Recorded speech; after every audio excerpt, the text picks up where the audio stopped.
બોરડા નજીક વેપારીનું અપહરણ કરનારા હની ટ્રેપના આરોપીનું બોરડા નજીક દાઠા પોલીસે રીકન્સ્ટ્રક્શન કરાયું।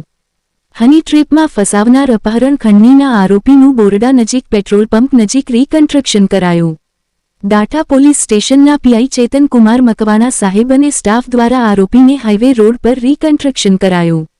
દાઠા પોલીસ સ્ટેશનના પીઆઈ સીએસ મકવાણાએ જણાવેલ કે દાઠા પોલીસ સ્ટેશન વિસ્તારમાં કોઈપણ વ્યક્તિ કાયદો હાથમાં લેશે તો તેમની વિરુદ્ધ કડક કાર્યવાહી હાથ ધરવામાં આવશે। આજે મહુવા તળાજા હાઈવે પર બોરડા નજીક હાઈવે પર રીકન્સ્ટ્રક્શન કરાયું। આરોપીને દોરડે બાંધી ઘટનાસ્થળે લવાયા હતા। દાઠા પોલીસ ટીમ સહિત દ્વારા બંદોબસ્ત જાળવ્યો હતો। મહુવાના વેપારીનું બોરડા નજીક અપહરણ કરી હની ટ્રેપમાં ફસાવી 2 લાખની ખંડણી વસૂલી હતી। પાલીતાણા રોડ પર છોડી મૂકવામાં આવેલ ખરત સમાજના વેપારી મૂળ જાદરા ગામના હોય અને મહુવા દુકાન ધરાવતા વેપારીનું અપહરણ થતાં ચકચાર મચી ગઈ હતી। વેપારીએ દાઠા પોલીસ સ્ટેશનમાં હની ટ્રેપની ફસાવવા અને અપહરણ ખંડણીની ફરિયાદ નોંધાવી હતી।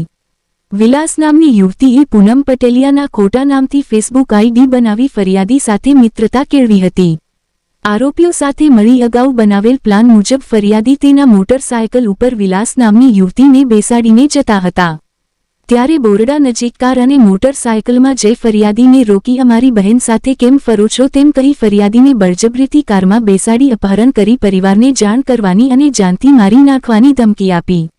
આંગડિયા મારફત રોકડ 2 લાખ કઢાવી લેનાર આરોપીનું રીકન્સ્ટ્રક્શન કરાયું અને યુવતી વિલાસ સહિત અન્ય આરોપીને ઝડપી પાડવા ધમધમાટ શરૂ થયો છે। અને આજે હની ટ્રેપના આરોપી રમેશ ઉર્ફે કાનો ભીખાભાઈ સગારકા રહે મિસ્ત્રીના મકાનમાં ભાડેથી ફુલસર, ઘનશ્યામ ઉર્ફે લાલો માસાભાઈ ડાંગર ફુલસર મૂળ રંગોળા ઉમરાળાનું રીકન્સ્ટ્રક્શન કરાયું। રિપોર્ટ મથુર ચૌહાણ।